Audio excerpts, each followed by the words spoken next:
Hey everyone, so this is the Chemistry Regents full review. So this will include everything you need to know for the Regents exam. So before I start the video, I just want to preface a couple things. This video will be divided up into 12 video chapters covering 12 core units. There's going to be around 10-ish practice problems for each unit. Some units have upwards of 15 practice problems, others might have like 8-ish. It all depends. But in total, there's over 150 practice problems, so definitely a lot of practice to do. I would definitely recommend you take out a reference table because a lot of the questions you do need a reference table in order to solve. So also try and do the problems on your own before you watch the solution. That's the only way you're going to improve and actually learn. Now, yeah, that's it, and good luck on your exam, and I hope this video helps you guys. To the question. So base your answers to the following question on the diagram of a molecule of nitrogen shown below. So they just gave us this little diagram here of two circles connected together. Draw a particle diagram that shows at least 6 molecules of nitrogen gas. So for that, we can just draw these molecules together. And you want them relatively far apart and spread out. Let's just pretend those two are connected. It's kind of hard to draw these molecules with my mouse. 1, 2, 3, 4, 5. They won't be in a straight line like this because that's actually scientifically wrong. That you want them all spread out and stuff. But you can also add arrows just to show that they are, just random movement, very erratic. B says draw a particle model that shows at least 6 molecules of liquid nitrogen. So liquid nitrogen, we're going to want them, at least I will draw them in a container, and they will be sort of like together, right? So they're going to be stuck, not stuck together entirely, but very, very close to each other. And this will get a little messy, but it's 5 and 6. Alright, those are some horrible drawings, but I think you get the point. So let's move on to the next question. Base your answers to question 2 through 5. So these ones right here. On the information below and on your knowledge of chemistry, a student prepares 2 141-gram mixtures A and B. Each mixture consists of NH4Cl, sand, H2O at 15 degrees Celsius. Both mixtures are thoroughly stirred and allowed to stand. The mass of each component used to make the mixtures is listed in the data table below. I'm going to start typing my answers because I'm sick of drawing with my mouse. The first question says, describe one property of sand that would enable the student to separate the sand from the other components in mixture B. So when I hear sand, I think filtration, and you have your other components with the H2O and NH4Cl, and they're allowed to stand. So yeah, we can definitely talk about filtration in here, and the thing that makes filtration work is their different types of particle size. We can also talk about just solubility if we were to use distillation, but I'll just say particle size. So let me type particle size of the sand varies. Number 3 says determine the temperature at which all of the NH4Cl in mixture A dissolves to form a saturated solution. So for this question, you're going to want to have your reference table, and let's see if I can find the table. So if you go to table G, find NH4Cl, and then we want to dissolve, what is this for mixture A? So mixture A, there's 40 grams of NH4Cl. So we just look on the left side at 40 grams, line it up to the NH4Cl. We can see it's in between 20 and 30 at the temperature. So we can just say it's around 25 degrees Celsius. Which type of mixture is mixture B? So mixture B here has 10 grams of NH4Cl. 31 grams of sand, and 100 grams of water. So it's either homogeneous or heterogeneous. And this one is heterogeneous. I don't think I spelled that right. But it's heterogeneous because it is not the uniform distribution of molecules, right? Because sand has a different density than water, has a different density than NH4Cl, it's not going to be an equal distribution. Versus, let's say we had like salt water, that salt is going to evenly dissolve in that water, and when you draw the particle diagrams, you can see that. Number 5 says, state evidence from the table indicating the proportion of the components in a mixture can vary. So that was basically my explanation before, but we can say that there are different amounts of, mixture can vary. Okay, so there are different amounts of NH4Cl and sand in each of the mixtures. So we can see that in mixture A, we have 40 grams of NH4Cl versus mixture B, we had 10 grams. And then since they are the same 141 grams in total, the sand is going to have to vary based on that. All right, let's move on. So base your answers to this paragraph right here. A few pieces of dry ice, CO2, solid, that's kind of important to know it's solid because it's dry ice, at negative 78 degrees Celsius are placed in a flask that contains air at 21 degrees Celsius. The flask is sealed by placing an uninflated balloon over the mouth of the flask. As the balloon inflates, the dry ice disappears, and there is no liquid observed in the flask. All right. Write the name of the process that occurs as dry ice undergoes a phase change in the flask.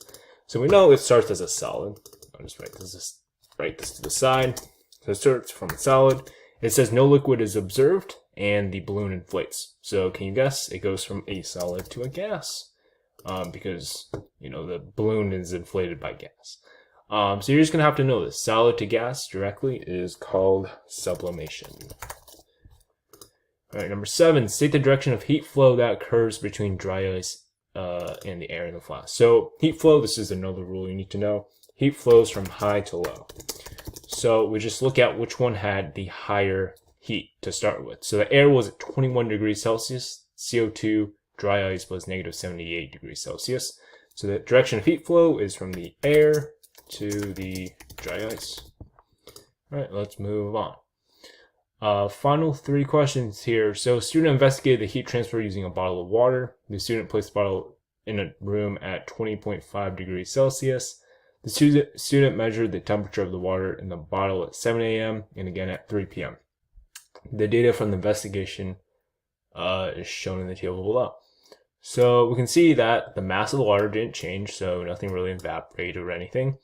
But the temperature did change. There's a increase of 10 degrees Celsius. Let's see what the question asks here. Show a numerical setup for calculating the change in thermal energy of the water in the bottle between 7 a.m. and 3 p.m. All right, so we need to know, let's just write our equation. It doesn't say to, but it's always helpful. So the change in energy is equivalent to mass times the specific heat capacity of our substance, or in this case, water. And then we multiply this by the change in temperature. So we don't need to calculate the actual value, just the numerical calculation. So mass, we know, is 800 grams, because that's just constant in between.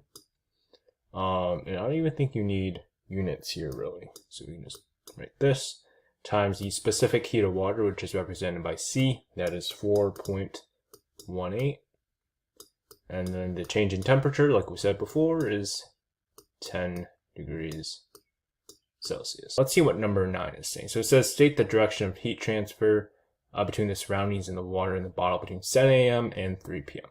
So the water increased in temperature, and therefore that means the heat must have come from the air. So the heat, heat transfers from air to water. All right. Oh, not from the air. We can just say the surroundings, because maybe it was something else. Oops, I spelled surroundings wrong. Compare the average kinetic energy of the water molecule in the bottle at 7 a.m. to the average kinetic energy of the water molecules in the bottle at 3 p.m. So what is average kinetic energy? That is the exact definition of temperature.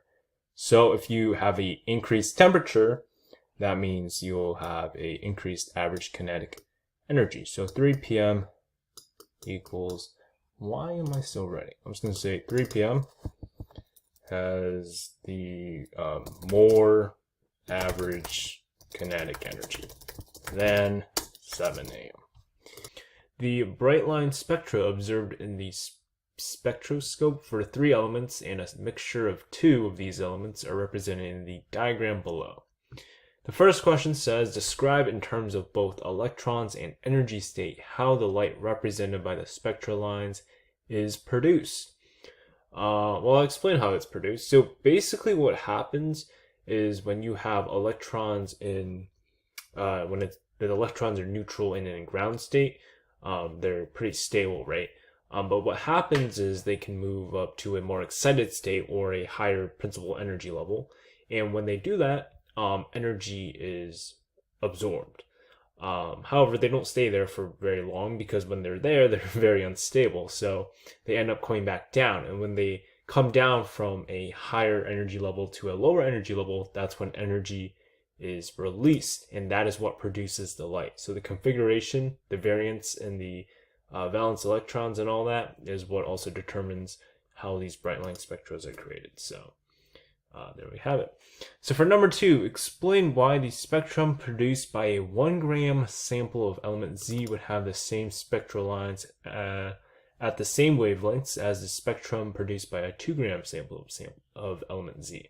Same element, so it have the same, like chemical properties, and the, what is it called, spectral lines, whatever, that is independent of the mass. So it doesn't really matter how much mass you have because the electron configuration for the element is the same thing. All right. Moving on. State evidence from the bright line spectra that indicates element A is not present in the mixture. Well, we can see here, element A, does it line up with the mixture? Well, the first line doesn't. And this one, kind of hard to tell, but it's like slightly off. This one, it does line up with one. This one, kind of hard to tell. But this one here definitely does not line up with the mixture. And so because all the lines match up, we can say that it is not present in the mixture. All right, moving on. Illuminated exit signs are used in public buildings such as schools. If the word exit is green, the sign may contain the radioisotope tritium hydrogen-3. The tritium is a gas sealed in glass tubes. The emissions from the decay of the tritium gas cause a coating on the inside of the tubes to glow. State in terms of neutrons how an atom of, I was going to say hydrogen-3, differs from the atom of hydrogen-1. So isotopes, right? So how many protons does hydrogen have? 1, right? It has 1 proton. So all isotopes of a element will have the same protons because protons is what determines what element it is and its properties. So if the only thing that stays the same is the proton number, what has to change? Well, it's neutron number, right? Because if its mass changes, then neutrons plus protons is the mass. And so for hydrogen-3, you have a total mass of 3. And so 3 minus 1 is 2. And for hydrogen, you have a total mass of 1, and you have 1 proton. And so it has 0 neutrons. Alrighty, moving on. A student compares some models of the atom. These models are listed in the table below in order of development from top to bottom. Alrighty.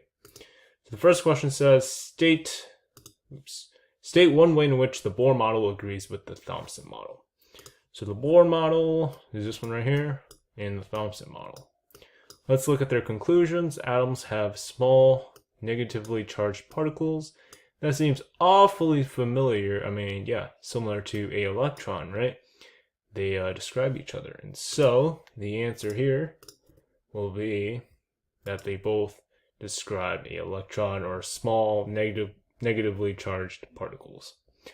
All right, for question 6, it says, using the conclusion from the Rutherford model, identify the charged subatomic particle that is located in the nucleus. So this one is a bit more interesting. So Rutherford model, the observations is most alpha particles pass straight through gold foil, but a few are deflected. So what happens is alpha particles are positive, right? So when you shoot these alpha particles, or at least when he shot these alpha particles through the gold foil, most of them just went straight through, right? So one of his conclusions was that the atom was made of mostly empty space. However, a few were deflected. Now, why? Well, because alpha particles are positive, he concluded that the nucleus was also positive, right? Because like charges repel and opposite charges attract. So if they were the same charge, they would repel, and that's why the alpha particle came back. And we know that what subatomic particle is positive? Boom, protons. All right, number 7. State one conclusion about the internal structure of the atom that resulted from the gold foil experiment. Well, I kind of touched upon that. The atom is mostly empty space. State the model that first included electrons as subatomic particles. So these are in chronological order. So let's just look down at their conclusions. So Dalton model, atoms are hard, indivisible spheres of different sizes. Doesn't really talk about electrons. Thomson model, atoms have, oh yeah, it's this one, because small negatively charged particles, I mean, are you kidding me, man? Yes, it is this one, Thomson model. All right, last 3 questions. The element boron, a trace in Earth's crust, is found in foods produced from plants. Boron has only 2 naturally occurring stable isotopes, boron-10 and boron-11. State in terms of subatomic particles, one difference between the nucleus of carbon-11 of a carbon-11 atom and the nucleus of a boron-11 atom. So carbon has 6 protons and boron has 5 neutrons, and they both have a mass of 11. So their neutron number will differ. And we can see here, carbon will have 5 neutrons, carbon-11 will have 5 neutrons, and boron-11 will have 6 neutrons. Number 10, write a isotopic notation of the heavier isotope of the element boron. It has to include atomic number, mass number, and symbol of the isotope. So here's how you would write it. So B, standing for boron, and then on the top number here, you have the mass. So that is the mass number. And on the bottom, you want to write the atomic number. And that just represents the number of protons. Number 11, compare the abundance of the 2 naturally occurring isotopes of boron. So for this question, you'll need your reference table. And if you look at boron, the atomic mass that's stated is 10.81. So if you know that there are only 2 naturally occurring stable isotopes, boron-10 and boron-11, what this means is that boron-11 will have to be more naturally occurring because the atomic mass is the average of all the naturally occurring isotopes. So it's a weighted average, I think. So because of that, the abundance of boron-11 is more naturally occurring than boron-10. All right, so the first question says, identify the noble gas that has atoms with the same electron configuration as the positive ion represented in diagram 1 when both the atoms and the ion are in the ground state. So the positive ion in diagram 1 is this potassium ion. So what happens is we can look at potassium's electron configuration. It's a metal, so it tends to lose electrons. And its electron configuration as the atom is 2881. So what happens is it wants to become stable, right? So if it's 2881, it's going to transfer away one of its electrons to bromine. And then so we're left with 288. So now what we want to do is find a corresponding noble gas that has the same electron configuration as this ion, which is the potassium ion. So if we look on our periodic table, what has the electron configuration of 288? Well, that is going to be argon. So our answer is argon. All right, let's look at question 2. So it says, draw a Lewis electron dot diagram for a molecule of Br2. So bromine and bromine together is just going to have a covalent bond because it's 2 nonmetals, right? And so how I like to approach these questions is add up the total number of valence electrons we're working with. So for bromine, we have 7 valence electrons. So we have two bromine atoms together. So that's 14 total valence electrons we're working with. And so how you would draw it is with this covalent bond in the center, right? So you would draw this bond here. And so we know that this represents 2, right? They're sharing the 2 electrons interchangeably with each other. And so since we know there's 14 in total, we can subtract 2 and we end up getting 12. And so if we do 12 divided by 2, that's 6, and that's an even number, and therefore we know that we can add the 6 to each of the atoms individually, and those electrons don't have to be shared, but it uses all the valence electrons, and so we don't have to add a double bond or a triple bond. We know that we've drawn the Lewis electron dot diagram correctly. So number 3 says, explain in terms of distribution of charge why a molecule of the substance represented in diagram 3 is nonpolar. Well, here's something to note. So you see how it is a symmetrical structure, right? You have carbon in the middle, and then on each of its sides it has hydrogen. And so that indicates that it is a nonpolar molecule because the distribution of charge is equal. All right, number 4, determine the number of electrons in the bonds between the nitrogen atom and the 3 hydrogen atoms represented in diagram 2.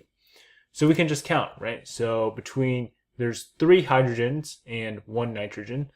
And then between each of the nitrogen and hydrogen, there is 2 electrons.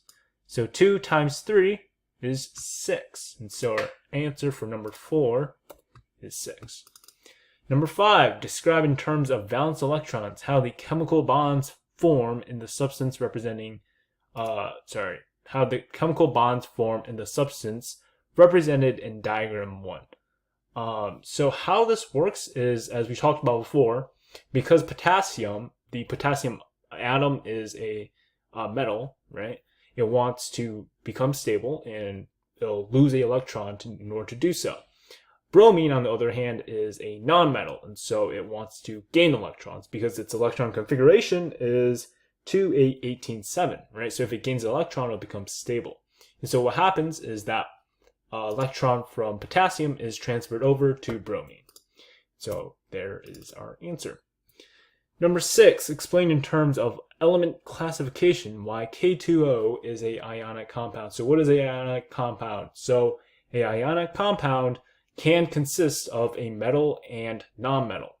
And potassium, we know, is a metal, and oxygen is a nonmetal. So because you have a metal and a nonmetal, that creates an ionic compound.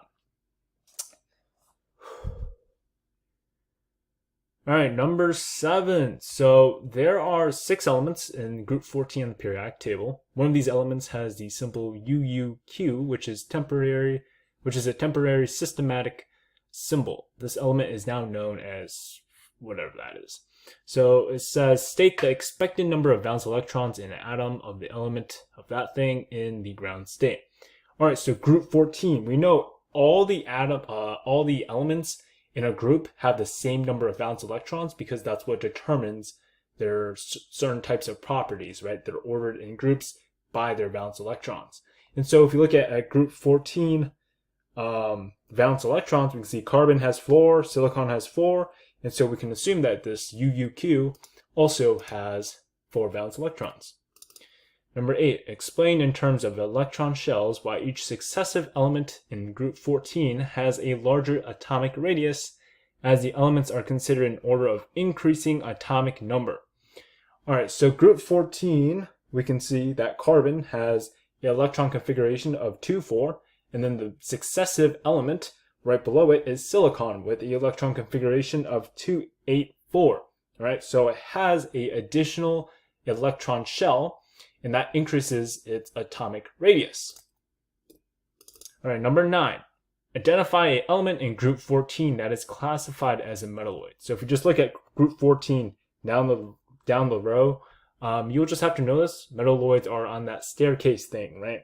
So one of those metalloids that happens to be in group 14 is silicon. Number 10, explain in terms of electrons why the radius of a potassium atom is larger than the radius of a potassium ion in the ground state. So we kind of talked about this, but we know that potassium wants to lose that electron, right? So originally it's 2, 8, 8, 1. So what determines the radius? The atomic radius is determined by the number of electron shells, right? So its atom has 4 shells, whereas its ion has 3 shells, because after it loses that one electron, that valence electron, to become stable, it has 3 shells. And so, because it has 3 shells, it has a smaller radius compared to its original atom. Number 11 says, explain in terms of atomic structure why group 18 elements on the periodic table rarely form compounds. So compounds are formed in order to either transfer electrons or share electrons in the case of nonmetals, right? Nonmetal and a nonmetal. But we know that group 18 elements are noble gases, and we can just look on the periodic table. Their electron configurations, they all have 8 in their valence electrons. So they've already reached stability, and therefore they rarely form compounds. Number 12, it says, silver-plated utensils were popular before stainless steel became widely used to make eating utensils. Silver tarnishes when it comes in contact with hydrogen sulfide, H2S, which is found in the air and in some foods. However, stainless steel does not tarnish when it comes in contact with hydrogen sulfide. Draw a Lewis dot diagram for the compound that tarnishes silver. So another thing here is just, what are we dealing with? Well, hydrogen is a nonmetal, and sulfur is also a nonmetal. And so we know we're going to have covalent bonds. So I'm just going to actually just draw this out on the side. So we start off with the sulfur, and we have 2 hydrogens, right? So we can just make these covalent bonds, and we have finished the hydrogens, right? Because the hydrogens only need 1 electron, and so they can share interchangeably with the sulfur atom. So how many total electrons do we have? So sulfur has 6 valence electrons, whereas each of the hydrogens has 1, so that's just plus 2. So we have to have a total of 8 valence electrons. Here we know that each of these represent 2, right? So that's 2 times 2, 4. So we still need 4 electrons on this Lewis dot diagram. And it works out nicely because we can just put these 2 on the outside for sulfur. And we know sulfur wants to reach 8, right? So it can reach stability, right? 2, 4, 6, 8. And therefore it is stable. And so that is the Lewis electron dot diagram for H2S. First question says, the volume of 1 mole of hydrogen bromide at STP is 22.4 liters. The gram formula mass of hydrogen bromide is 80.9 grams per mole. What is the density of hydrogen bromide at STP? So this is kind of a weird question, but what we need to do is use the density formula. So the density formula is just density equals mass over volume. And so we can just plug our numbers in. So our mass they give us is 80.9 grams per mole, and we have 1 mole of hydrogen bromide. So that is 80.9 grams over the volume, which they give us as 22.4 liters. So we just see the math there. And I have it under this, so we can see that it is 3.6-ish grams per liter as the density. All right, let's move on to number 2. Identify the type of bonding in solid potassium. So what is potassium?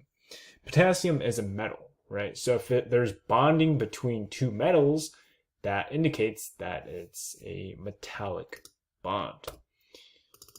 All right, let's go on to number 3. So it says, in 1864, the Solvay process was developed to make soda ash. One step in the process is represented by the balanced equation below. In the space, draw a Lewis dot diagram for the reactant containing nitrogen in the equation. So if we look at our reactants, we can see that over here, the one that has nitrogen as in its equation would be NH3 right here.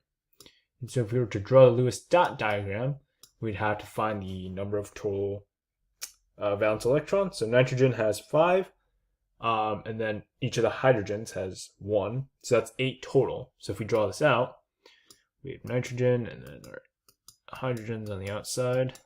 And we can see that the hydrogens are taken care of, but we have 8 total electrons, and each of these represent 2 electrons. So 2, 4, 6, and then we need 2 on the outside. And so it looks something like that. Now let's reveal this, and boom, yeah. I just drew it reverse, but it's the same thing. Write the chemical formula for one compound in the equation that contains both ionic bonds and covalent bonds. So let's look over here. And we have one right here. Let me switch colors. So this one right here, NaHCO3. So let's first identify the ionic compound. So we know Na, sodium, is a metal.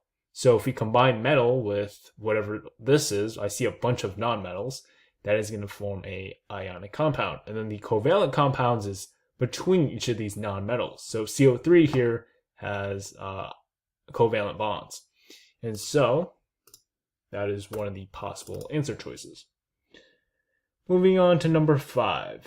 Ozone, O3, is produced from oxygen, O2, by electrical discharge during thunderstorms. The unbalanced equation below represents the reaction that forms ozone. Explain in terms of electron configuration why a oxygen molecule, so this is a oxygen molecule, is more stable than just a oxygen atom. So oxygen atom, its electron configuration is 2, 6, so it's unstable. And then for our oxygen molecule, that is where you have something like this. So you have your 2 oxygens. It has 12 total valence electrons it needs to share. So it's like this. We add 2 bonds, because the reason I know to add 2 bonds is because if I have 12, and I have 1 bond, right? That's 2, 10. So I can't share 10 equally in terms of pairs between these 2, right? Because 10 divided by 2 is 5, and I can only have pairs of 2. So if I have 2 instead, so a double bond, I'd have 10 minus 2 is 8. And now this works out because 8 divided by 2 between each of these atoms is 4. And so 4 is an even number I can express in these electrons. So I can just add 2 on each side. Boom. And that gives me a total of 4 pairs. And so we can see here that because this is stable, right, they're sharing electrons in the middle, and therefore they're able to reach stability versus just the oxygen atom, which is 2, 6, which is unstable. All right, number 6. Identify the type of bonding between the atoms in an oxygen molecule. Well, you can see right here, actually, it works out. This thing, covalent bonds, so it is covalent bonding. Boom. And it's also nonpolar because it's the same atom.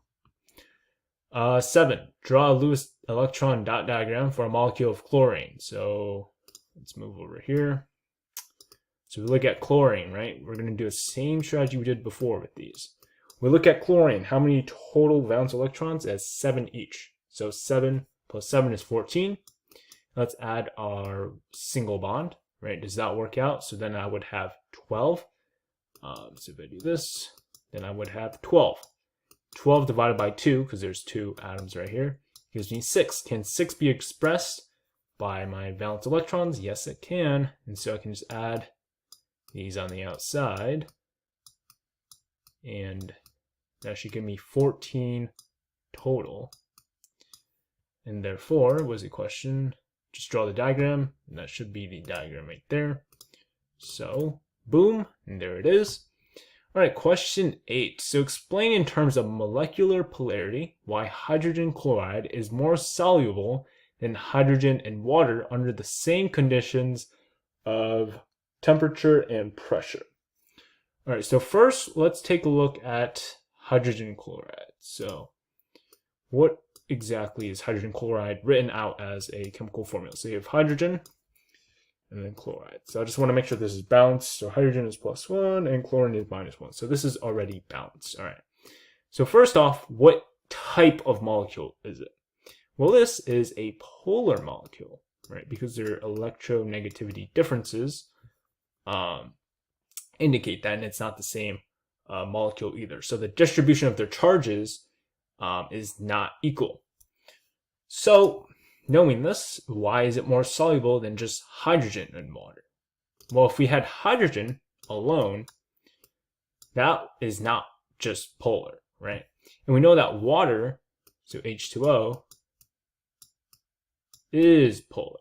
So if these two are polar, and like dissolves like, so polar things dissolve in polar things, and nonpolar things dissolve in nonpolar things. That's why oil doesn't, mix with water very well. Then we know that because they're both polar, and like dissolves like, hydrogen chloride is more soluble in water. Number 9, explain in terms of electronegativity difference why the bond in HCl is more polar than the bond in HI. So for this, take out your reference table and look up their electronegativity. So hydrogen's electronegativity is 2.2, and then chlorine's electronegativity is 3.2. So that's a difference of 1. So let's keep that in mind. So now we want to look at iodine's electronegativity.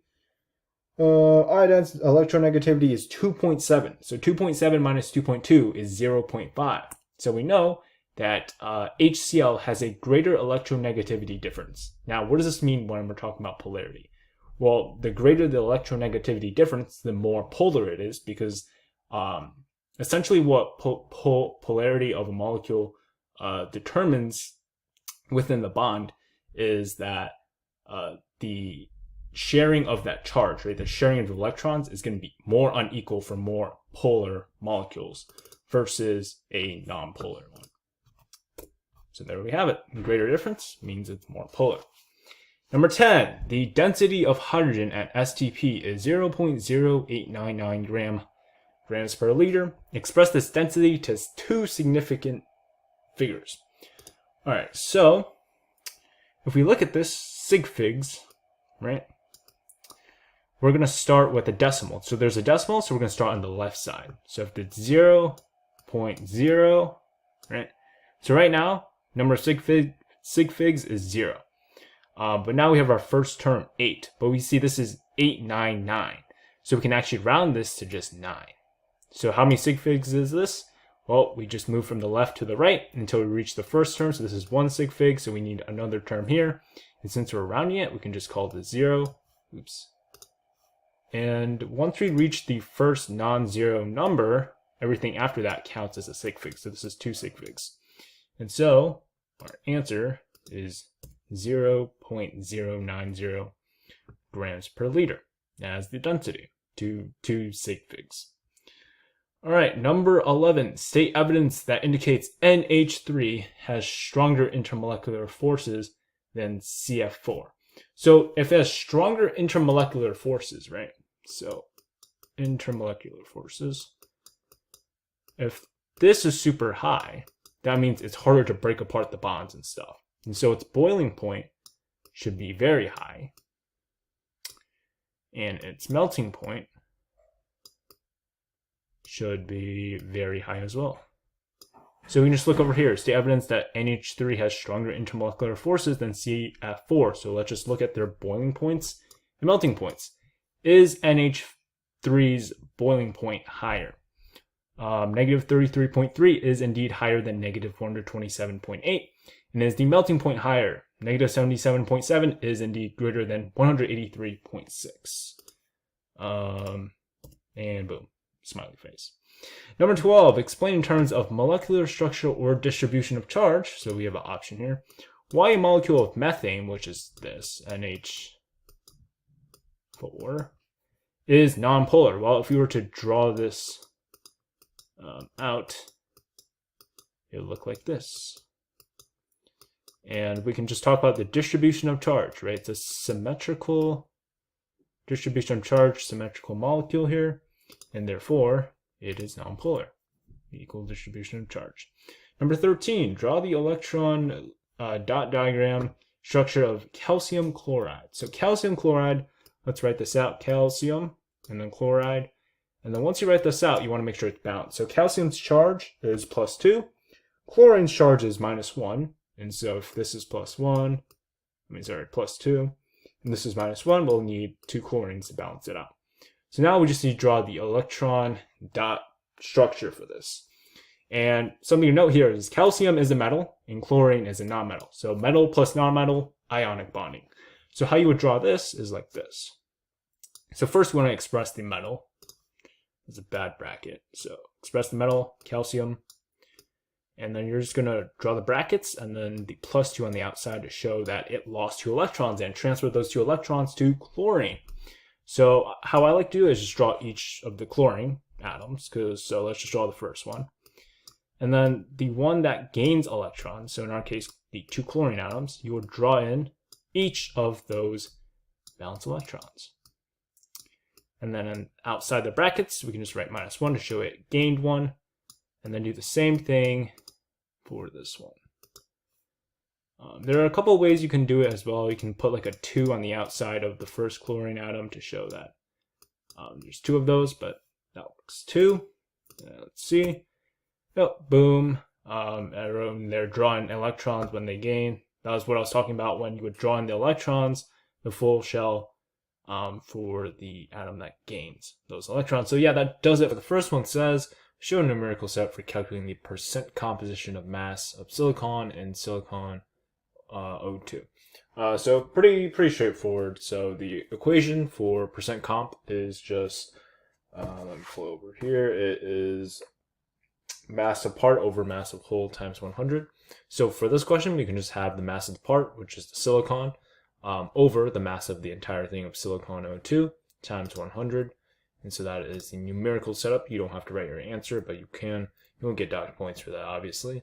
But yeah, pretty straightforward. So let's move on. Number 2, determine the total mass of ethanol produced when 270 grams of glucose react completely to form ethanol and 132 grams of carbon dioxide. So this one I'm actually gonna do out over here on the side because it is like more traditionally a mole question.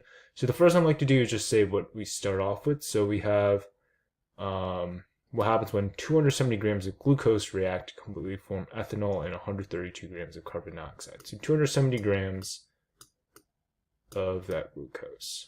Now I like to put this over 1.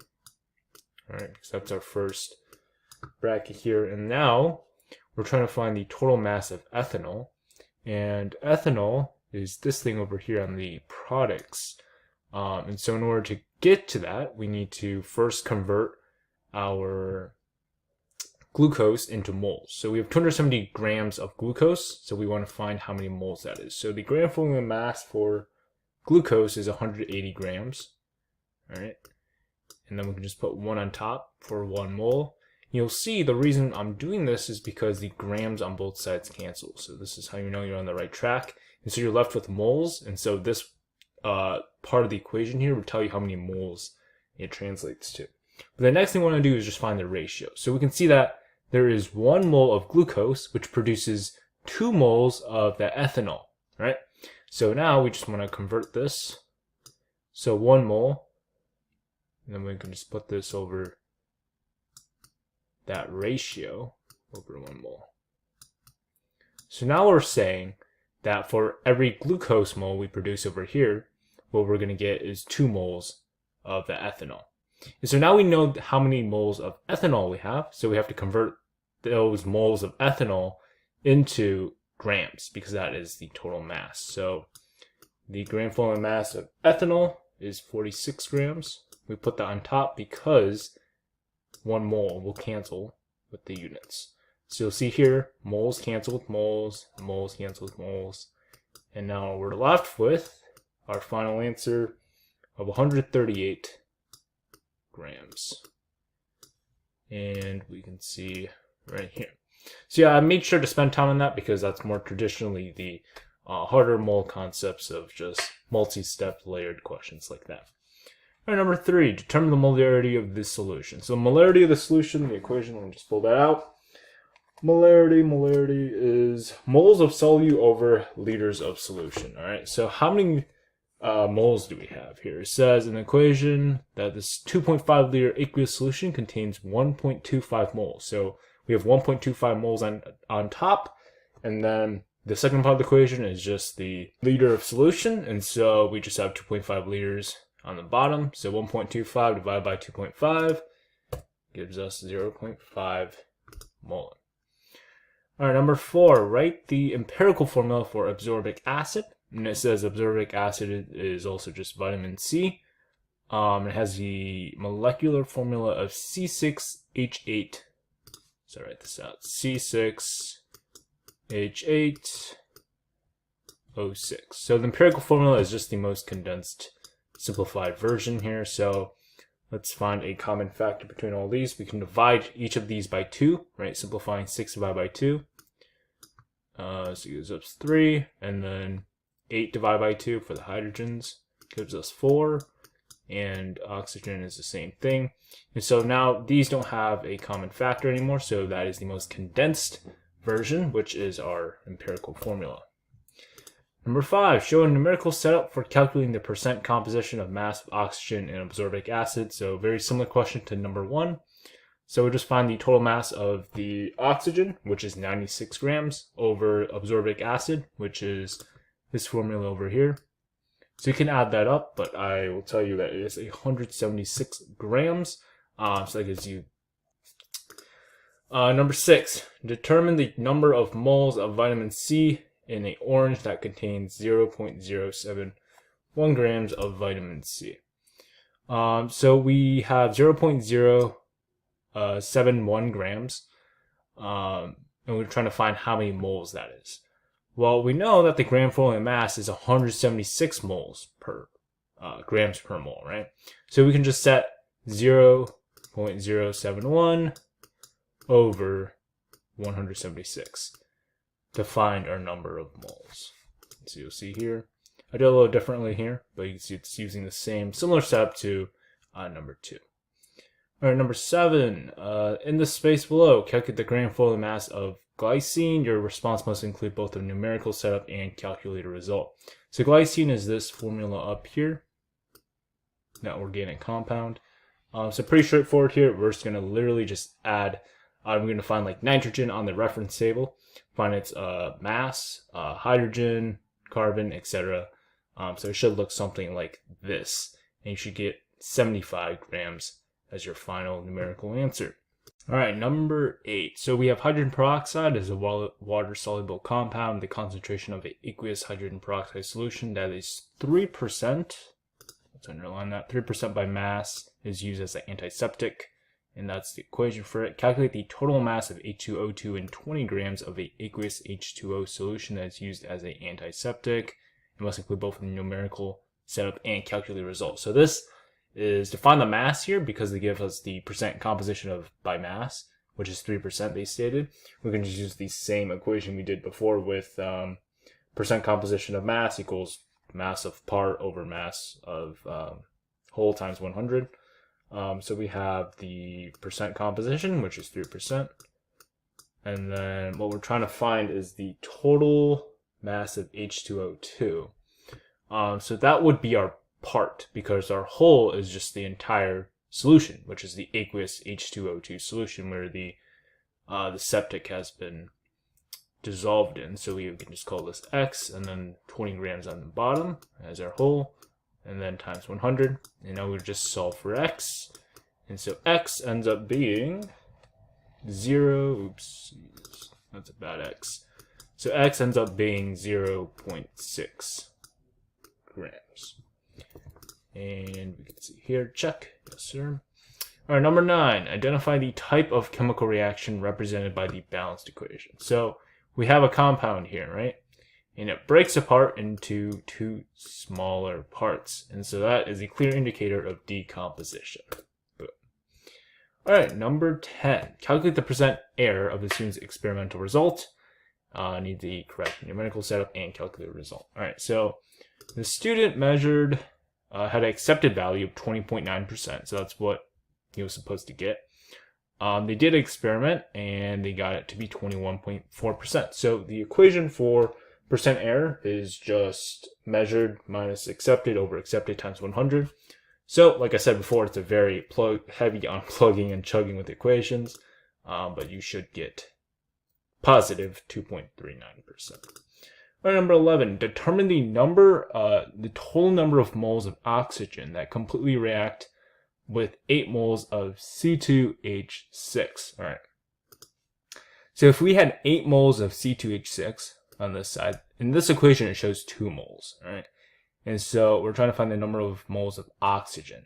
So for 2 moles, so 2 moles of C2H6, this reacts with 7 moles of O2. So what happens if we bring this up to 8 moles of C2H6? Well, that's a factor of 4, right? So this increases by 4 right here. And so we can pretty safely assume that this will also increase by 4. So what is 7 times 4? That is 28. So we are ending up with 28 moles of O2. And boom. All right, number 12. What is the gram fluid mass of CaCO4? And then that weird symbol 2H2O. So this symbol right here, that little dot, I'm not really sure what to call it, but essentially what you do here when calculating the gram fluid mass is that is the indicator of a plus. So it's sort of like combining these two compounds together, but you can see like the 2 would apply, like you have 2 full H2O molecules, and so what you would do is just calculate CaCO4 together and then add that to 2 times the gram fluid mass of H2O, which I'm pretty sure is 18. So we would get something like this, and our final answer would be 172.2 grams. All right, number 13, given the compound C4H10O8, calculate the molar mass of the compound. All right, so molar mass, pretty straightforward. Just calculate the gram fluid mass of 4 carbons, 10 hydrogens, and 8 oxygens, and then combine them together. And so we should get 186 grams. Calculate the number of moles and 17.7 grams of the compound. So if we have 17.7 grams, we can just set this over, that's ugly 7, put this over 186, right? Because that is the molar mass, which is also the number of grams per mole. And so we should end up getting, boom, 0.095 moles. What is the empirical formula? So what is the most condensed version of C4H10O8? Well, let's see what we can do here. What is the common factor between 4, 10, and 8? Well, that would be 2. So we get C2, H5, H5, and then O4. And since 5 is odd, there's no common factor between these guys. So that is our empirical formula. And the first one says a 2.5 liter aqueous solution contains 1.25 moles of a dissolved sodium chloride, and the equation is below. Compare the freezing point of this solution to the freezing point of a solution that contains 0.75 moles of sodium chloride per 2.5 liters of solution. So it's the same total amount of solution, except the only thing that's changing is the number of moles, and so the concentration has changed. So to sort of illustrate the thinking here, let's say you had 5 grams of water and 1 liter of water. So obviously the more water you have, it's going to be harder to freeze, or at least it's going to take a longer amount of time because there's more surface area, the amount of heat loss changes as well. But if you think about this question, the more concentration you have, it takes away from the existing water, right, in the solution that's trying to freeze. And so what happens is it creates what is called a freezing point depression. So it's going to go down to the extremes. The freezing point is going to be lower the greater concentration you have. So, boom, there we have it. Total of 1.4 moles of sodium nitrate is dissolved in enough water to make 2 liters of an aqueous solution. So it's 1.4 moles of sodium nitrate is dissolved in enough water. The gram fluid mass of sodium nitrate is 85 grams per mole, and it wants us to determine the molarity of the solution. So the molarity equation on the reference table is molarity is equivalent to moles of solute over liters of solution. So how many moles of the solute do we have? Well, we have 1.4 moles right here because it's dissolved in enough water to make 2 liters of an aqueous solution. So our total liters of solution is 2 liters. And so ultimately this 85 grams per mole, we don't really need that piece of information to solve the problem, but we can just up the equation and we get 0.7 molar. Alright, so number 7. What is the mass of KNO3 that must dissolve in 100 grams of water to form a saturated solution at 50 degrees Celsius?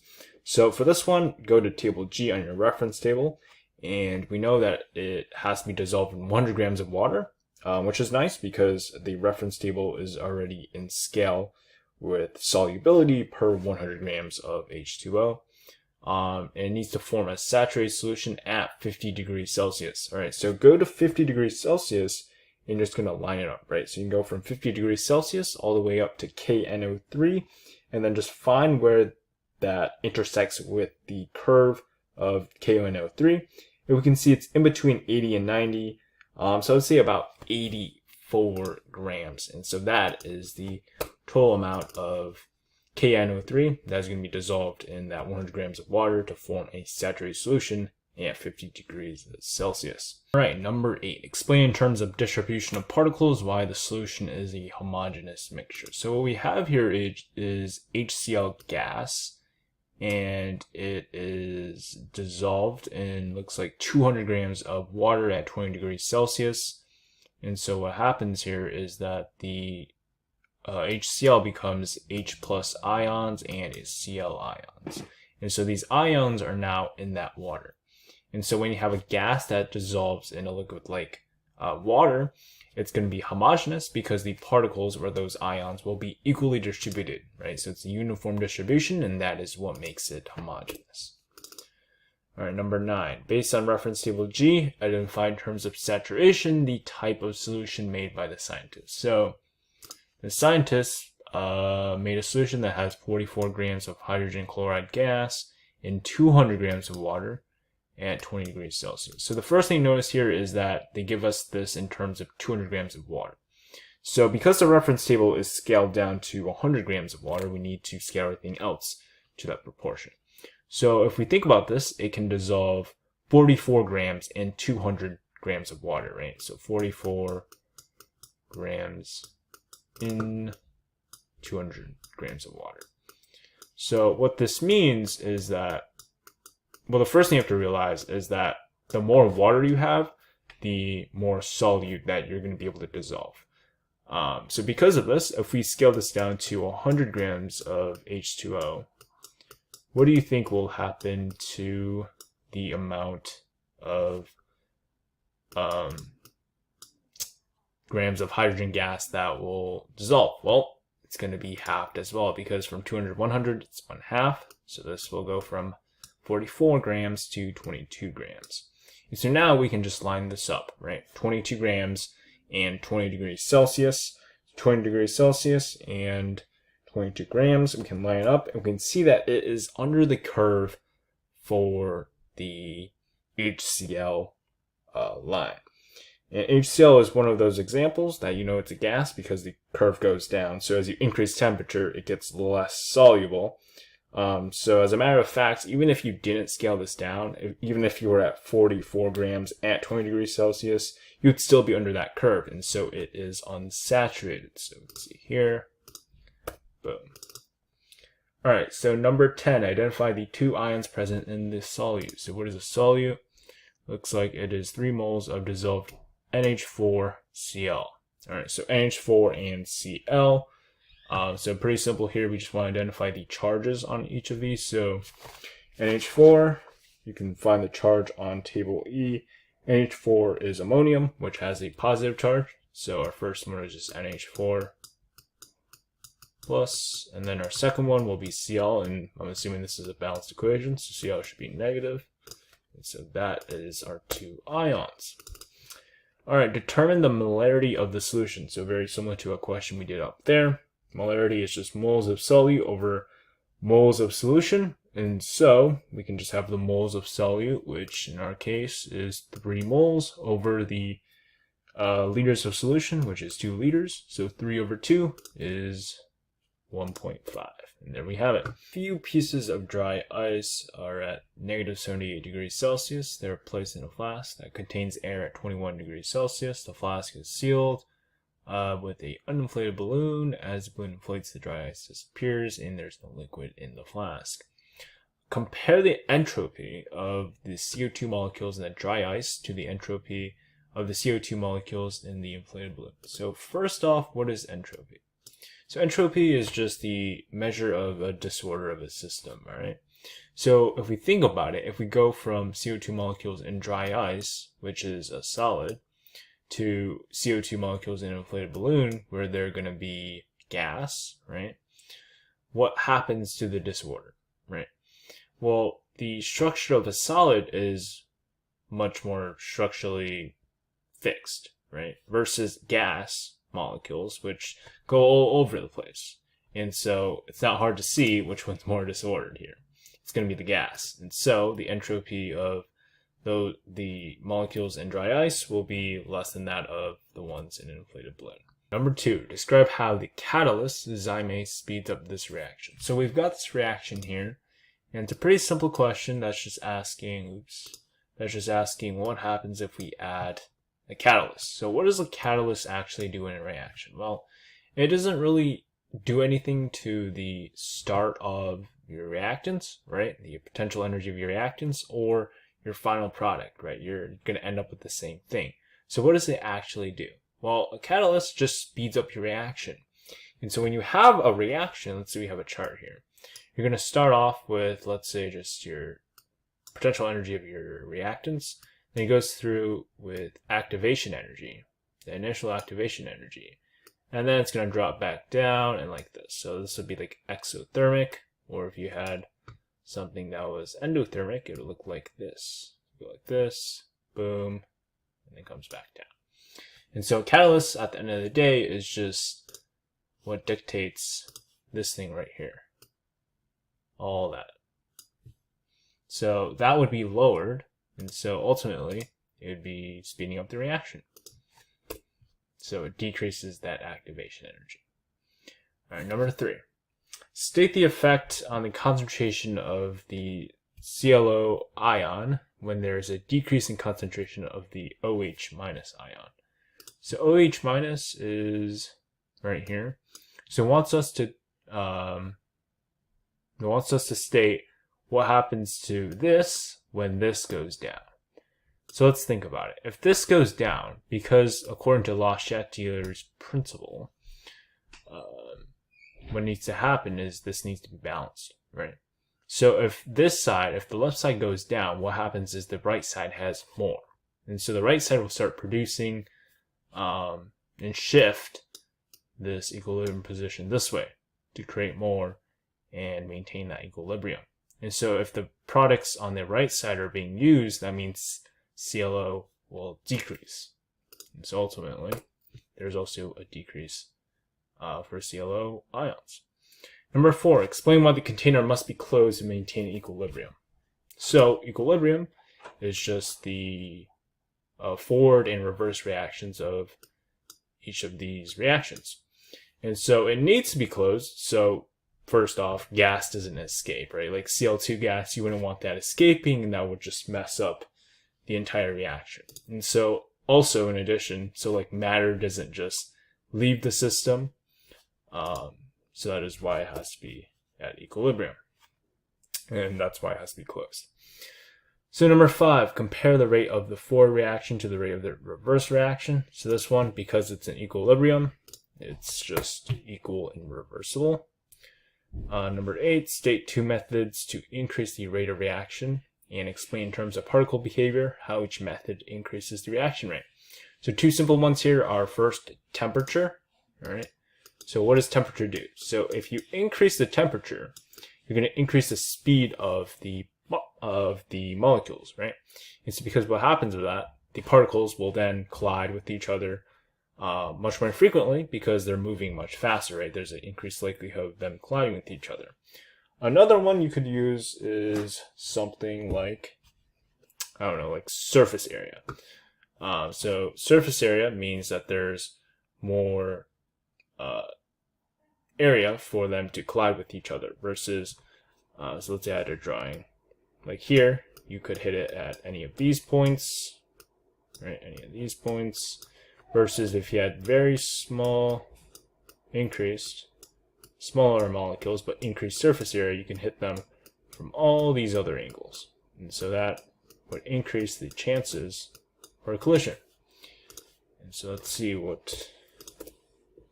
You could also increase the concentration, which would mean you would just have more particles in general, which would ultimately lead to having more collisions. So if you have more collisions, that's what ultimately leads to having a greater reaction rate. Number 9, determine the amount of heat released by the production of 1 mole of SO3. So here we have 2 moles of, we have 2 moles of SO3, and this produces 392, it releases 392 kilojoules of energy. So what happens if we only have 1 mole of SO3? Well, this 392 would just be halved to make up for that. And so we get a 196. Number 12, explain in terms of collision theory why using 1 gram of powder zinc instead of 1 gram strip of zinc would have an increased rate of reaction. So if we have powder zinc, that means the surface area is increased, right? Because if we have a strip of zinc, it'll look something like this. So yeah, you could hit it from all these other points. But what happens is that if you have smaller molecules, like powdered zinc, for example, look at all this extra surface area where you can hit it from all these other angles, and therefore increasing the number of reactions, and thus increasing the rate of reaction. Alright, number 13, explain in terms of Le-Chatelier's principle why the equilibrium shifts to the right to relieve the stress when the pressure on the system is increased at constant temperature. Okay, so this is something you need to know. What happens when you increase the pressure in the system and you have gases, right? So if you increase the pressure, the system will move to the side with less moles, right? So that's just something you need to know. And so in our case, if we have 2 moles on this side and 1 mole on this side, if we increase the pressure, it's going to go in the forward reaction, or it's going to go to the right side. So boom, shifts to the side with less moles when the pressure increases. So I'll save you from reading all of this. Number 14, the potential energy diagram represents reaction 1. This one right here. You notice there's a lot of stuff. You definitely want to read everything, but sometimes you can get away with not reading the little passage background they give you. So it represents reaction 1 without a catalyst. On the same diagram, draw a dashed line to indicate how potential energy changes when the reaction is catalyzed in the converter. So a catalyst speeds up the reaction, right? And so what happens is, like we talked about before, it decreases that activation energy.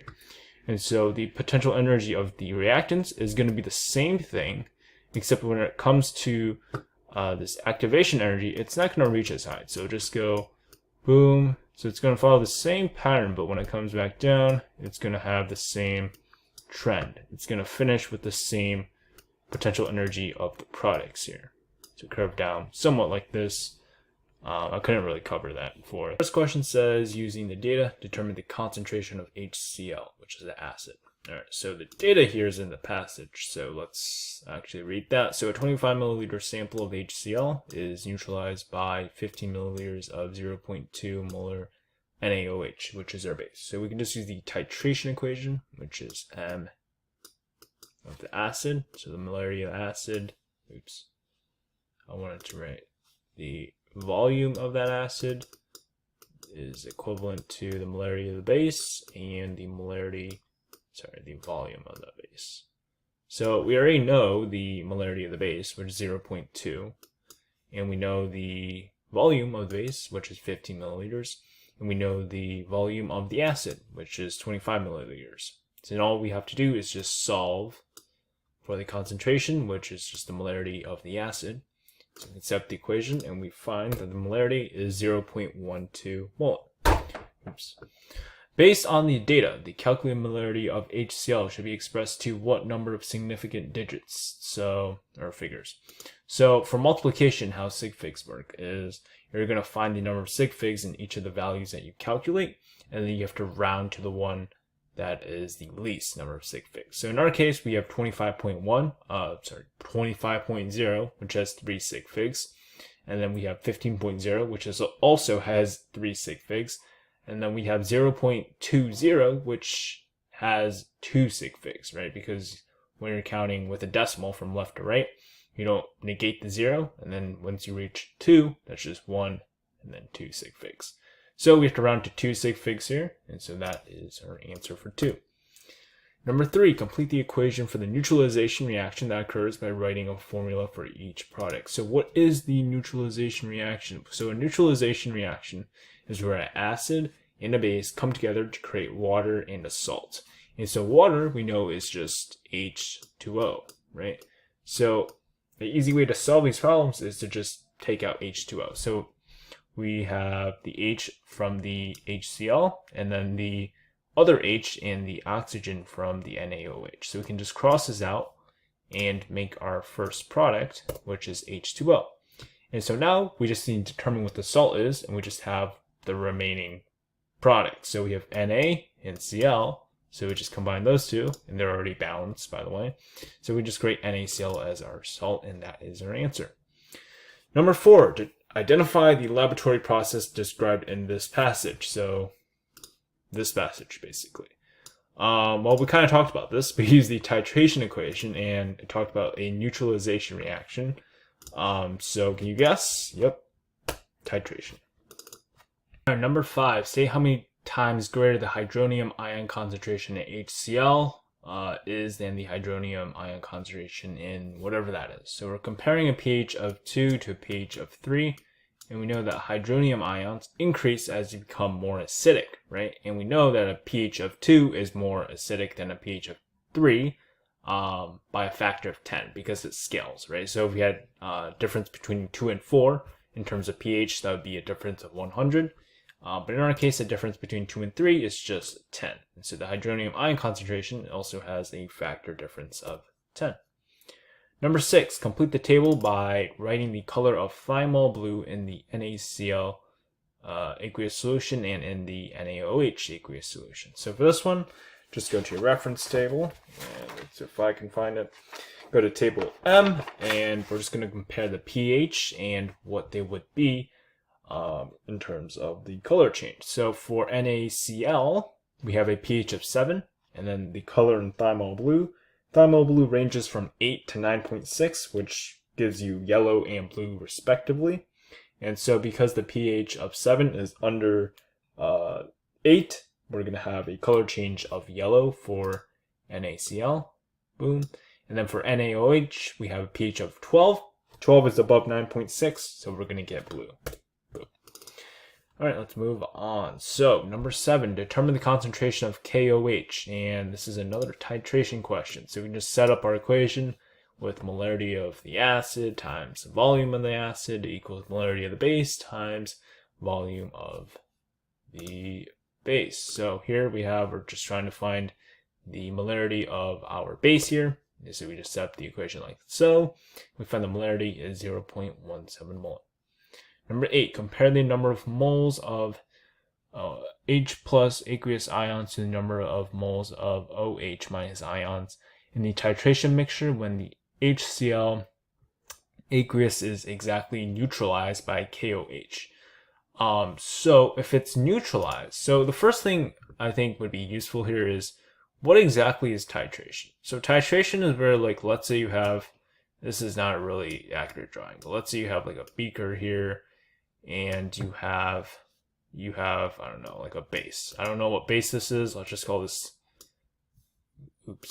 let's call this KOH, because that's the example they gave us. So let's say you had KOH in here, and then you it's like mixed in weird solution. And then up here you had your acid, right? So you had HCl. So what you would do is you would incrementally, so you add like drops of this HCl, right? You would add drops of this into the KOH until it turns color. So you have some sort of indicator in there that shows you when it turns slightly acidic. And so when it just turns slightly acidic, remember it starts as a base, then the difference in between how much HCl you use or how much acid you use will tell you a lot about either the molarity of the solutions, or in our case, the number of moles. And so if it just turns acidic, you're trying to get it to not turn acidic, to be honest. You're just trying to neutralize it. Or you're trying to strike a balance at a pH of 7.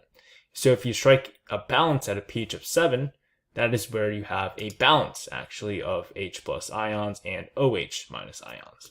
And so in our case, it would be, oops, I keep clicking the equals sign, but they would be equal. I feel like this titration thing right here, this was kind of irrelevant for this question, but whatever.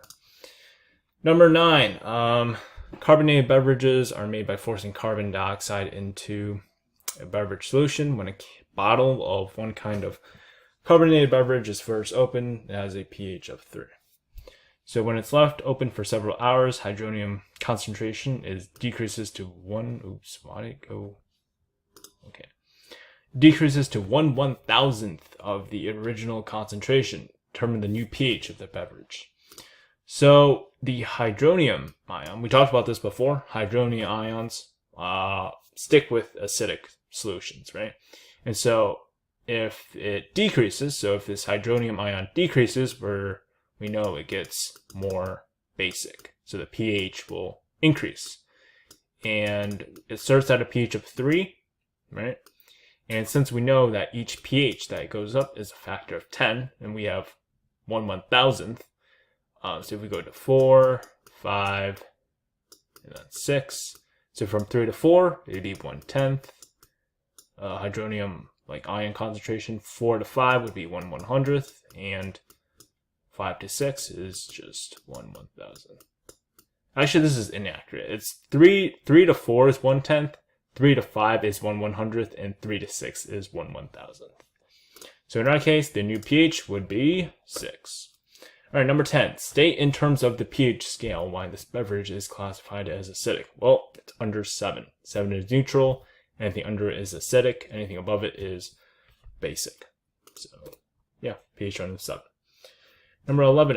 Identify the negative ion found in milk of magnesia.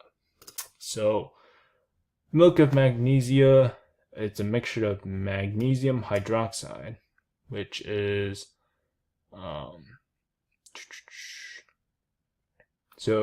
wait, I should actually read this. So in liquid water, a equilibrium exists between H2O molecules, H plus ions, OH ions, okay?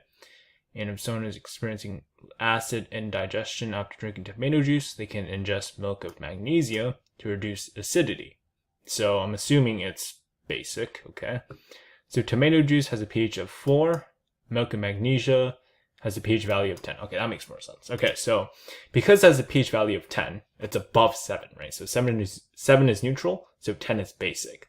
So negative ion there is just going to be the ion that's associated with bases, which is OH minus, because we know that hydronium or H plus ions are associated with acidic solutions. So in our case, it would be OH minus. All right, number 12. Compare the hydrogen ion concentration in tomato juice to the hydrogen ion concentration in milk of magnesia. So tomato juice is obviously more acidic. Because we're talking about hydrogen ion concentration, hydrogen ions are more concentrated in acids than bases. So boom, tomato juice has a greater hydrogen ion concentration. It says compare the intermolecular forces of the two substances at STP. So the two substances here is ethane, which has a boiling point of negative 89 degrees Celsius at STP, and then ethanol, which has they say has a much higher boiling point than ethane at STP. So intermolecular forces are just the bonds in between molecules in these substances. And so if you have a much higher boiling point, what that means is it's going to take a lot more energy to break those bonds, right? So if it takes more energy to break those bonds, it means the bonds are stronger, and so the intermolecular forces of ethanol are stronger. There you go. All right, number 2, a liquid boils when the vapor pressure of the liquid equals the atmospheric pressure on the surface of the liquid. Based on table H, what is the boiling point of ethanol at STP? So for this question, we can just take out table H, and then we're going to go down to STP and see where it lines up. So we can see on the dotted line where it says 101.3 kPa, that line intersects at a point with ethanol, right? So then we can go down here and see what temperature that lines up with, and we can see it's around 80 degrees Celsius. So our answer is 80 degrees Celsius. Number 3, show a numerical setup for calculating the volume of the gas in cylinder B at STP. Alright, so it looks like we have cylinder A is a movable piston and has hydrogen gas. And cylinder B is the exact same thing, except it has methane gas. And then it looks like between the two gases, the pressure is the same, the volume is the same, and the temperatures are also the same. So if we want to find, if we're just looking at cylinder B, right? So these conditions, the pressure conditions right here and the temperature conditions are currently not at STP. So for STP, the temperature is 173 Kelvin, and then the pressure is just 1 atmosphere. All right. So in order to solve for the volume, because right now we don't know what the volume is at STP, we will have to use the gas laws equation. And the gas laws equation is just pressure of 1, volume of 1, over temperature of 1. So these are just the initial conditions. So we know all 3 of these variables. And then we're just going to set this equal to the pressure of 2. In our case is 1 atmosphere over the temperature of 2. We know it would be 273 Kelvin for STP conditions. And then we're just going to solve for the final volume here. And so if you plug in the numbers, you should get that. So we only need a numerical setup. We don't actually have to solve for V.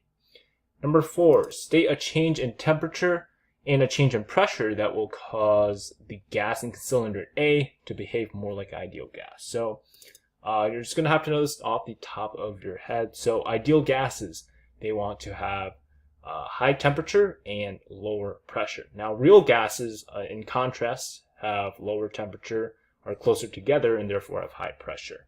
But ideal gases, you want high temperature and low pressure. Number 5, compare the total number of gas molecules in cylinder A to the total number of gas molecules in cylinder B. So this is gonna you're gonna really have to read in between the lines here. So if we look at the volumes here, we have 1.25 liters of gas here and 1.25 liters of gas here. And since pressure and temperature are constant between the hydrogen gas and the methane gas, because the volume is the same, you're also going to have the same number of gas molecules, right? So the amount of gas molecules is going to be constant between the two as well. So it is the same. All right, number 6. Compare the total number of gas particles in the sample under the initial conditions to the total number of gas particles in the sample under the final conditions. So let's read up here. It says a sample of helium gas is in a closed system with a movable piston. Volume of the gas is changed. Okay, so basically you have a closed system and it has a movable piston. And there's some, just gas particles in here. And what they did is they increased both the temperature, right? Temperature went from 200 Kelvin to 300 Kelvin, and they also increased the pressure from 2 atmospheric to 7 atmosphere. So we don't know what happened to the volume, but right now the first question here is asking about the total number of gas particles. So because this is a closed system, it doesn't really matter what we do to the temperature or the pressure. The total number of particles, because it's a closed system, no matter can escape. And so the total number of gas particles will be the same as well. Number 7, convert the final temperature of the helium gas sample to degrees Celsius. So pretty straightforward. This equation is in your reference table. So Kelvin is equivalent to Celsius plus 273. And so in our case, we know the Kelvin, so we want the final temperature into degrees. So the final temperature is 300, right? So we just write 300. And it's just some simple algebra. We can just subtract 273 to find our Celsius. So that should be 27. Boom. Number 8. In the space below, show a correct numerical setup for calculating the final volume of the helium gas sample. So this question right here uses the gas laws again. So it's the same equation that we talked about up here. And I'm pretty sure it's the same missing variable too. Let me just check. Yeah, because we're trying to find the volume of this one as well. So for this one, we would just plug in. So for P1, that would just be 2. For V1 right here, that would just be 500. And then for the initial temperature, just 200. Final temperature would be 300. And then final pressure would be 7. And then we can just solve for the final volume. And so you should get that. All right, number 9. When the airbag inflates, the nitrogen gas is at a pressure of 1.3 atmospheres, a temperature of 301 Kelvin, and has a volume of 40 liters. Calculate the volume of the nitrogen gas at STP. Your response must include both a correct numerical setup and calculated volume. So this question is another gas laws question. All right, so let's just set this up this time. So we know that it starts with a pressure of 1.3 atmospheres, has a temperature of 301 Kelvin, and 40 liters. So let's write this out like this. Boom. And then it's going to calculate the volume of nitrogen at STP. So STP conditions, you have to pretty much know this. It's on the reference table, by the way. So STP conditions, 273 Kelvin, 1 atmosphere, and then we're just solving for that final volume. So that final volume I've calculated right here, but you need both a correct numerical setup, which is this thing over here, and also the calculated volume. So I don't put units, but you probably should put units on the actual regions. But yeah, there we go, 47.2 liters. All right, number 10, balance the equation for the decomposition of NaN3 using the smallest whole number coefficient. So for this one, here's what I like to do. So let's write this out.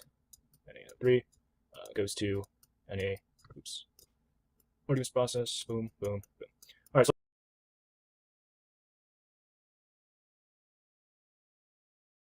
here we have a voltaic cell which has zinc on the left side, the anode, and then it has iron on the right side as the cathode. And it says the cell and the unbalanced ionic equation representing the reaction that occurs in the cell are as follows, shown below. Number 1 says explain in terms of zinc atoms and zinc ions why the mass of the zinc electrode decreases as the cell operates. So this is the electrode right here. So what happens is, because this is the anode, zinc is going to be losing electrons, right? So part of this is going to just like fly off as electrons come off, and so the mass actually decreases. And you can see this in the equation, right? You have zinc solid going to zinc plus 2. Right? This plus 2 means that it's lost 2 electrons.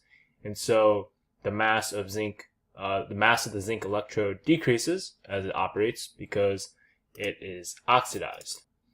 All right, number 2, identify the subatomic particle that flows through the wire as the cell operates. So this is the wire right here that connects the anode and cathode. So what flows through here are the electrons. Now the salt bridge thing, that's where the actual ions will flow, and that just keeps it balanced between the 2 electrodes.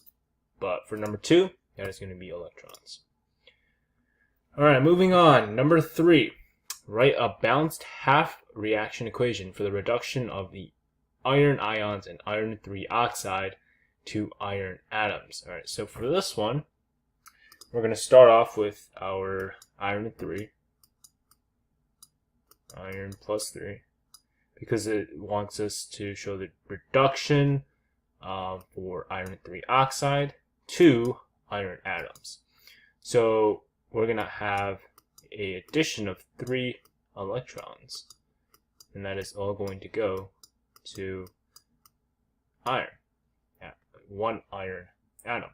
So the reason for this is because in these redox reactions, there's going to be a conservation of mass and conservation of charge, right? So the charge on this side, plus 3, on this side is going to be 0. And so we have that -3 from those 3 electrons, and so this cancels out and gives us 0. And then we have 1 mole of Fe, 1 mole of Fe, and then electrons mass is negligible. So yeah, there we have it. So number 3, boom. All right, number 4, identify one metal from the passage that is more active than carbon and one metal from the passage that is less active than carbon. So in this passage here, it says metallic elements are obtained from their ores by reduction. Some metals such as zinc, lead, iron, and copper can be obtained by heating their oxides with carbon. So we can pick from any of these. We can pick zinc, lead, iron, copper, doesn't matter. All right, so for this one, we can just pick something like zinc. And now for the one that is more active, we can just look below. It says more active metals such as aluminum, magnesium, and sodium cannot be reduced. So let's just pick aluminum here. So yeah, there we have it. Identify the component required for electrolysis of molten NaCl that is missing from the cell diagram. So basically, this is electrolysis, and it can't really operate right now because it's missing something in the middle. And what is that something? Well, it is energy. Right? It needs a power source. And so the answer for this is a battery. All right, number 6, state in terms of energy why the cell is a voltaic cell. All right, so it's a voltaic cell because, first off, is there a battery? No. So there is no battery. And so what you want to look for is how energy is created, right? So these electrodes, the redox reactions that they go through, the half reactions that they go through are producing chemical energy. Chemical energy. And this chemical energy ultimately is going to power this entire system, right? So it's like a circuit of electrons that flow through. And so this chemical energy will go and create electrical energy. And so in this case, because it goes from chemical energy to electrical energy, that's how you know it is a voltaic cell as opposed to something like electrolysis, which requires a battery. So there we go. Number 7, determine the number of moles of aluminum needed to completely react with 9 moles of nickel ions. So we have 2 aluminum, which reacts with 2 moles of aluminum reacts with 3 moles of nitrogen. All right. Oops. So if we have a ratio of, so we have 9 moles of nickel, and so if initially we had 3 moles of nickel, and this gave us 2 moles of aluminum, that is a 3 or 1.5 ratio, right? And so we can do the same thing here. It's just 9 divided by 1.5 equals, and that should give us, boom, 6. All right, number 8, write a balanced half reaction for the oxidation that occurs when the switch is closed. All right, so oxidation means a loss of electrons. So let's see which of these electrodes actually loses electrons. So we can see here the aluminum goes from a neutral charge of 0, and it goes to, looks like +3. And so it is actually losing 3 electrons. And so we know that aluminum, the solid aluminum in the electrode, is being oxidized. And therefore, if we were to write this out, let me do this to the side, we would start off with our 2 aluminum, right? And this is already balanced. And so this would just go to, it's losing electrons. So the electrons would be on the right side. And then our products is right here. So 2 aluminum, and +3 ion. And then we have to add our electrons, right? So if this is 6, this is a +6, we need a -6. And so we need 6 electrons. So that is one of the answers for 8. You could also simplify this. So you could say like just 1 mole of aluminum solid is equivalent to 1 mole of aluminum ion plus 3 electrons. But either one works. Number 9, state the direction of electron flow through the wire when the switch is closed. So electron flow flows from the anode to the cathode. So in our case, the anode is just the aluminum, and that's where electrons are lost. And so the electrons will just go like this. So left to right. So boom. All right, number 10, explain in terms of Ag atoms and Ag ions why the mass of the silver electrode decreases as the cell operates. Well, pretty similar situation here, except we have a power source, right? So this is a electronic cell right here. So Ag is our anode, all right? So that's going to be oxidized. So when we oxidize it, it's going to lose electrons. And like we talked about before, if you lose electrons, you're going to be losing mass as well. So, boom. Number 11, state the purpose of the power source in the cell. Well, the power source is really what drives this reaction. So the purpose of this power source, or in our case, I'm assuming it's a battery here, is to drive the spontaneous reaction. So, boom. All right, number 12, identify the cathode in the cell. Well, we kind of did that because we said it starts in the anode with the argon, and then we end on the other side, which in our case would just be nickel, right? So our nickel solid is going to be the cathode. So the nickel key. All right.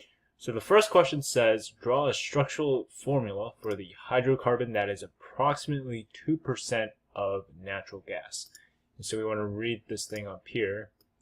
And it says that natural gas and coal are two fuels burned to produce energy. Natural gas consists of approximately 80% methane, 10% ethane, 4% propane, and 2% butane. So that is the 2% natural gas. And that butane is a hydrocarbon that we're trying to draw. All right, so let's go on the side here. So how do we draw butane? Well, first let's identify that prefix, right? And the prefix is but. And so but, this prefix here, tells us a lot. So it tells us the number of carbons that are in this hydrocarbon. So if you go on your reference table and you go to table P, it says that the but prefix means that there are 4 carbons. So we know that for our structural formula, we're going to have 4 carbons.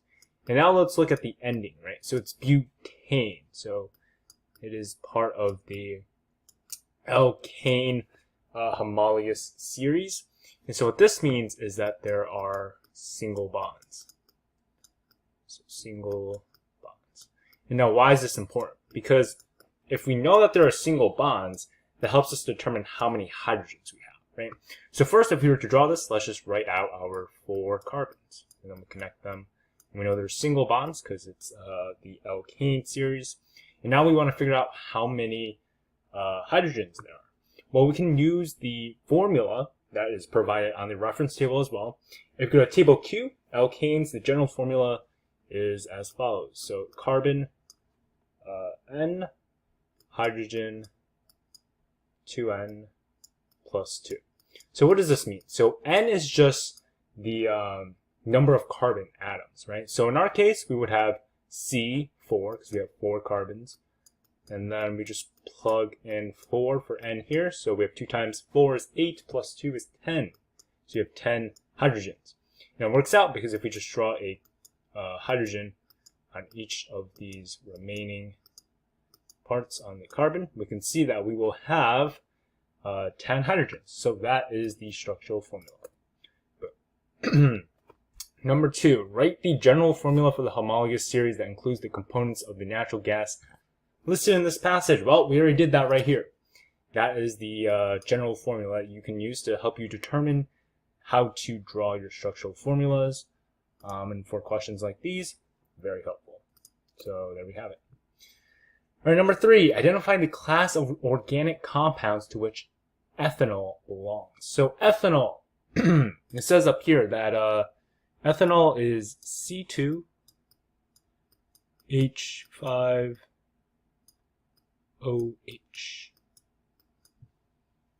So how exactly do we determine what class this compound is in? Well, we want to look for that functional group. So this functional group here, we can see we just have the regular carbon, hydrogen, but now we have this OH right here. So this OH tells us a lot because that is the functional group, OH, the functional group for alcohol, right? So that indicates that ethanol is a part of the alcohol class. Now, another way you could look at this is just by the ending, right?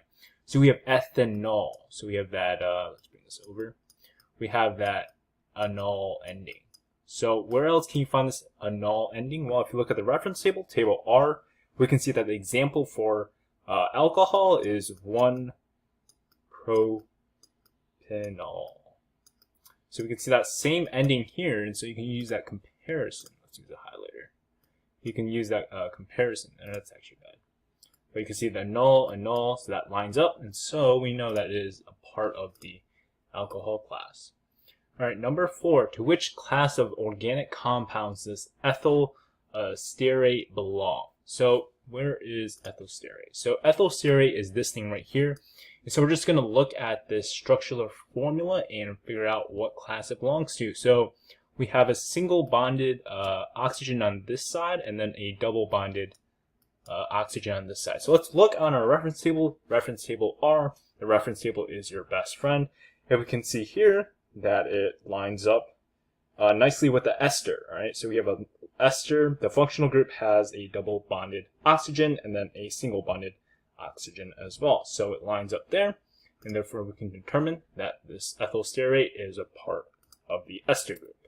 2 hydrocarbons that are isomers of each other are represented by the structural formulas and molecular formulas below. Explain in terms of structural formula and molecular formula why these hydrocarbons are isomers of each other. So isomers, all right, you're going to have to know this. Pretty straightforward though.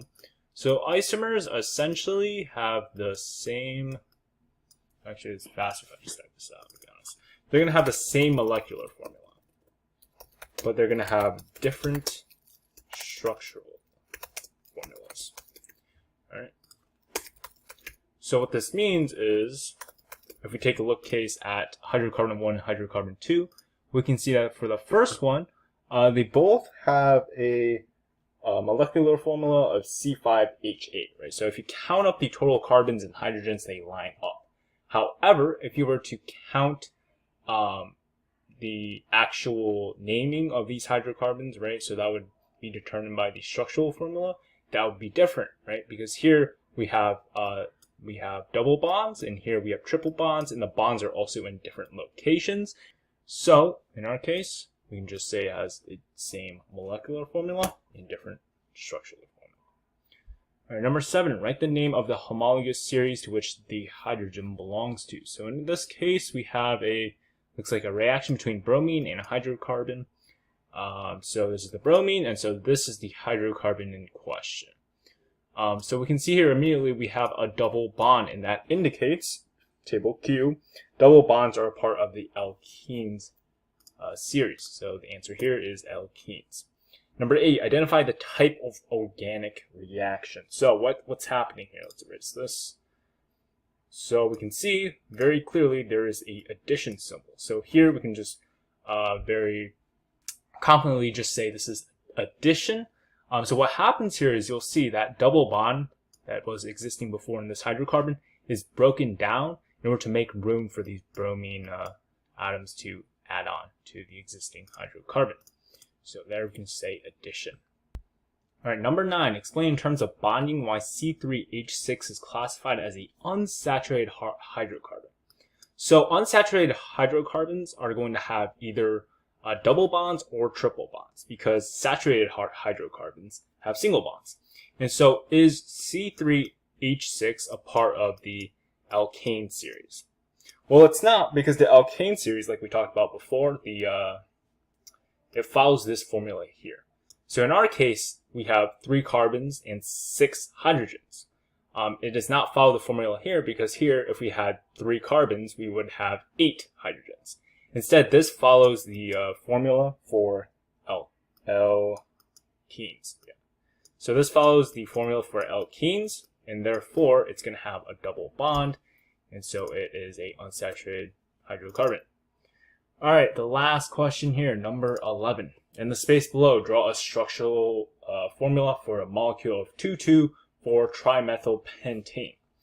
So when you get these types of questions, how should you approach them?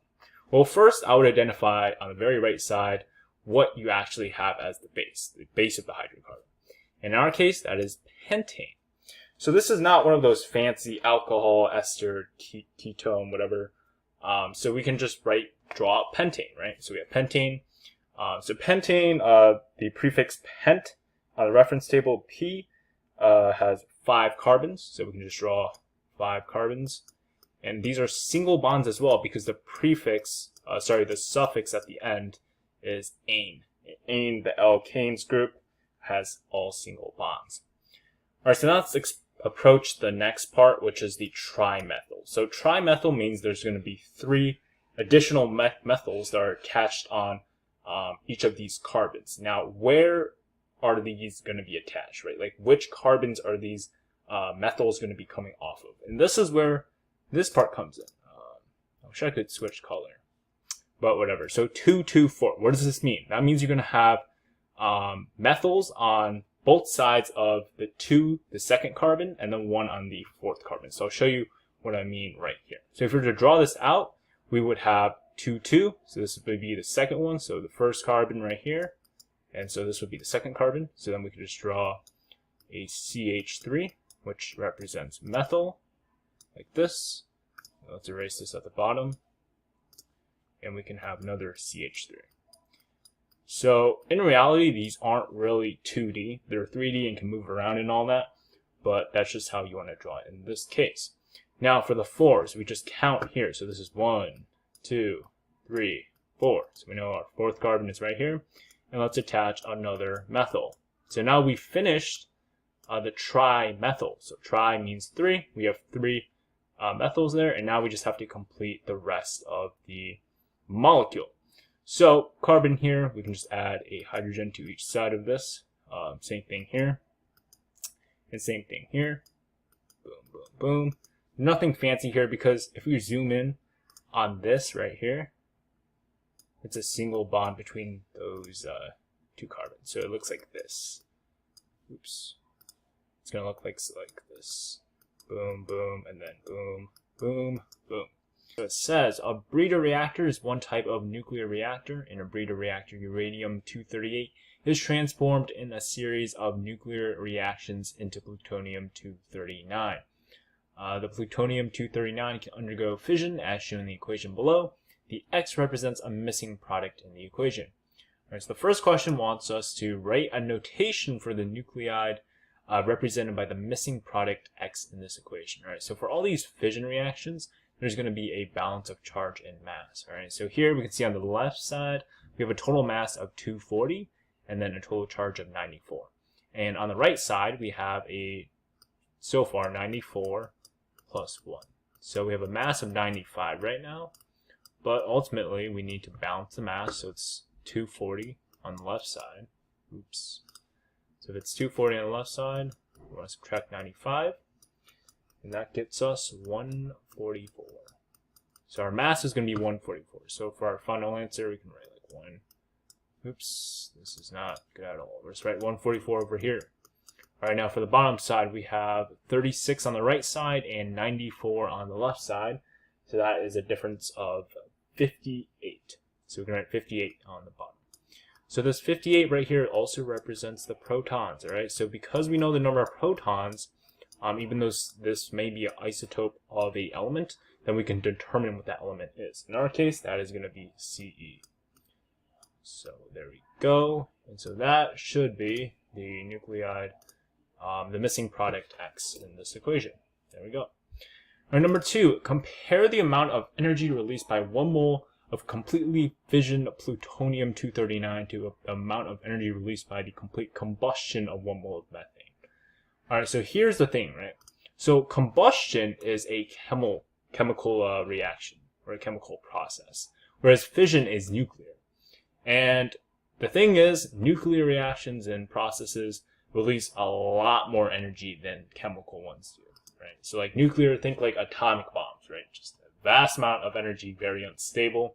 And so in our case, it would be the fission of plutonium. So fission does release greater amounts of energy. Number 3, based on table N, identify the decay mode of plutonium radioisotope produced in the breeder reactor. So pretty straightforward, just go to your reference table on reference table N. So you won't find plutonium there, but you want to like read the question, right? So it says it goes from uranium-238 to plutonium-239. So what you want to do is just look for the decay mode of uranium-238, which in this case is alpha. So there we go. That's the alpha symbol. Our number 4, determine the number of neutrons in an atom of the uranium isotope used in the breeder reactor. All right, so if we write out uranium, and I should just use another color for this, uranium, it's 238 for its mass, and then it has 92 protons, or 92 protons. Well, pretty straightforward. We just find the difference between mass and the protons, and we get the number of neutrons, which is 146. And so there we go. Boom. All right, number 5. Complete the nuclear equation for the radioactive decay of tritium by writing a notation for the missing part. So tritium is also known as hydrogen 3. All right, so hydrogen 3, good to know. They list it right here.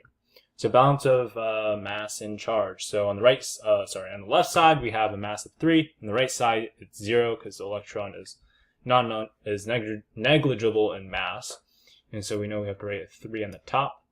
All right, on the bottom we have a 1 on the left side and a -1 on the right side, and so to balance that out we need a 2. And so what has 2 protons? Well, that's going to be helium. So that is going to be that notation for that part. Boom. Number 6, determine the fraction of a original sample of tritium that remains unchanged after 24.62 years. So this is a half-life question, right?